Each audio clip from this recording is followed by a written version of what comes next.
warahmatullahi wabarakatuh. Tuan-tuan dan puan, kita sambung pada kuasa dan juga tanggungjawab, kuasa dan kewajipan anggota lembaga menurut Fasal 44 Undang-Undang Kecil. Fasal 44(3) Undang-Undang Kecil menyatakan seseorang anggota lembaga yang memegang suatu jawatan atau memiliki suatu harta atau kepentingannya berkaitan perniagaan dengan koperasi yang sama ada secara langsung atau tidak langsung suatu kewajipan atau suatu kepentingan yang mungkin wujud yang bercanggah dengan kewajipan itu.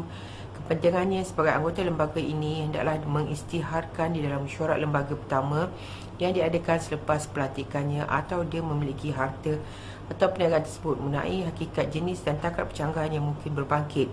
Untuk Fasal 44(3) Undang-Undang Kecil ini, ya tuan-tuan dan puan, dia berkaitan dengan Seksyen 44A dan juga 44B, iaitu pendedahan kepentingan anggota lembaga koperasi, yang mana anggota lembaga perlu mengisytiharkan kepentingannya sama ada daripada mengisytiharkan kepentingannya di dalam mesyuarat lembaga tentang pelantikannya. Jika sebelum ini dia telah dilantik menjadi anggota lembaga di lain-lain koperasi, dia hendaklah menyatakannya, mengisytiharkannya, ataupun dia memiliki harta atau perniagaan tersebut mengenai hakikat, jenis dan takat percanggahan yang mungkin berbangkit.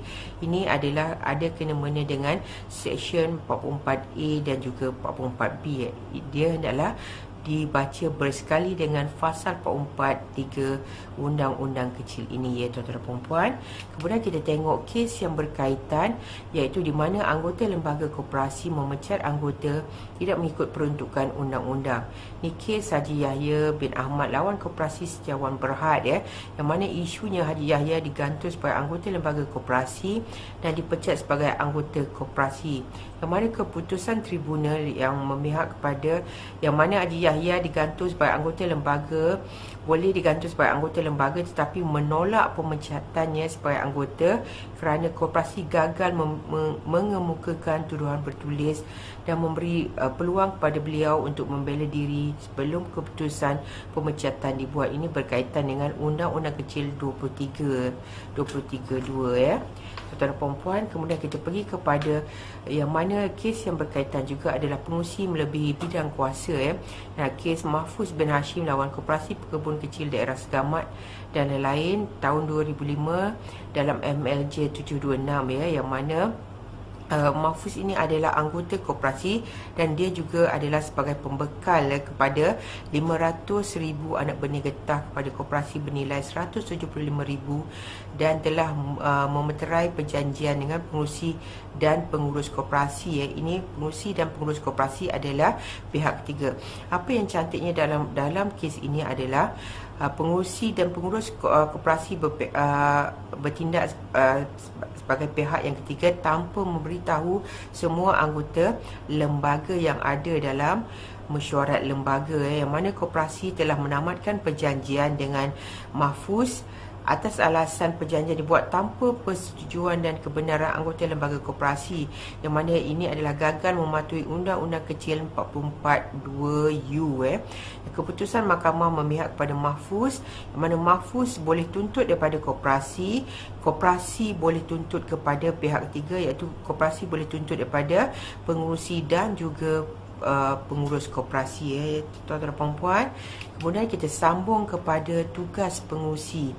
Tugas pengurusi ini telah diperincikan di dalam Undang-Undang Kecil 46, yang mana kita tahu sebagai pengurusi koperasi, pengurusi hendaklah menjalankan tugas seperti berikut, Undang-Undang Kecil Fasal 46 Undang-Undang Kecil 1A, yang mana pengurusi hendaklah mempengurusikan semua mesyuarat lembaga, dan nama pengurusi kita tahu dia adalah orang yang wajib untuk orang yang perlu mempengurusikan semua mesyuarat lembaga. Kemudian beliau juga hendaklah mengawasi segala wang, harta dan perniagaan operasi dikendalikan mengikut dasar yang ditetapkan oleh lembaga. So maknanya sebagai pengurusi koperasi, dia juga perlu mengawasi segala wang, harta dan perniagaan perniagaan koperasi, Kemudian dia mestilah menandatangani minit mesyuarat yang telah disahkan. So maknanya tugas pengurusi adalah untuk menandatangani minit mesyuarat koperasi yang disahkan, kemudian memperakui cabutan dan salinan daripada rekod koperasi menurut peraturan bersama setiausaha melalui satu akuan yang bertarikh dan ditandatangani. Contohnya pengurusi ni kita telah buat pelantikan baru ya, pengurusi setiausaha dan bendahari. So maknanya cabutan minit mesyuarat ini akan kita kemukakan kepada bank untuk menukar penandatangan cek. So maknanya cabutan dan salinan minit mesyuarat ini adalah diakui oleh oleh pengurusi bersama-sama dengan setiausaha, yang mana dia kena tanda tangan dan juga membuat akuan yang bertarikh ya, tuan-tuan dan puan-puan. Kemudian pengurusi juga hendaklah memanggil sendiri atau melalui setiausaha mesyuarat lembaga bila perlu. So maknanya berapa kerap mesyuarat lembaga yang perlu diadakan ini, dia bergantung kepada undang-undang kecil koperasi, tuan-tuan dan puan-puan. Ada sesengah koperasi dalam undang-undang kecilnya telah dinyatakan mesyuarat lembaga hendaklah diadakan sebulan sekali. Ada setengah koperasi menyatakan mesyuarat lembaga hendaklah dibuat 2 bulan sekali. Ada setengah koperasi mesyuarat lembaga hendaklah dibuat 3 bulan sekali. So ini bergantung kepada koperasi, tuan-tuan dan puan-puan. Kemudian tugas pengurusi juga adalah untuk mengarahkan jawatan kuasa audit dalaman supaya memeriksa buku. Dia tidak boleh mengarahkan ya. So dia boleh memberitahu jawatan kuasa dalaman supaya memeriksa buku, rekod dan dokumen koperasi pada bila-bila masa dan melaporkan kepada lembaga. Kemudian pengurusi juga akan menandatangani permohonan pendaftaran kepada pindaan undang-undang kecil dan dokumen lain yang berkaitan bersama dua anggota lembaga. So maknanya kalau misal kata kita ada buat pindaan kepada undang-undang kecil, pindaan itu telah dibawa masuk dalam mesyuarat lembaga, kemudian dibawa masuk dalam mesyuarat agung tahunan dan anggota-anggota bersetuju dengan pindaan tersebut. Pindaan ini hendaklah ditandatangani oleh pengurusi untuk dihantar kepada Suruhanjaya Koperasi Malaysia ya, untuk permohonan pendaftaran kepada pindaan undang-undang kecil. Kemudian pengurusi juga akan menyelia secara am pentadbiran hal ehwal dan pekerja koperasi ya.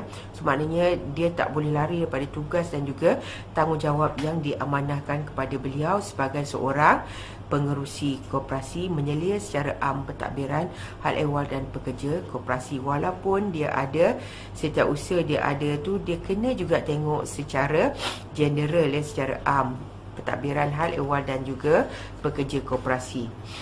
Kemudian tugas pengurusi menurut perenggan A dan B Fasal 1 boleh diamanahkan kepada mana-mana anggota lembaga jika perlu. Sebagai contoh, anggota pengurusi ni, seorang pengurusi dia nak pergi mengerjakan haji. So maknanya tugas sebagai pengurusi ni boleh diturunkan kepada mana-mana anggota lembaga jika perlu. So maknanya kita kena faham ini ya, tuan-tuan dan puan-puan. Ya, tuan-tuan dan puan-puan, saya akan berhenti setakat ini dan kita akan sambung sebentar lagi. Sekian, terima kasih.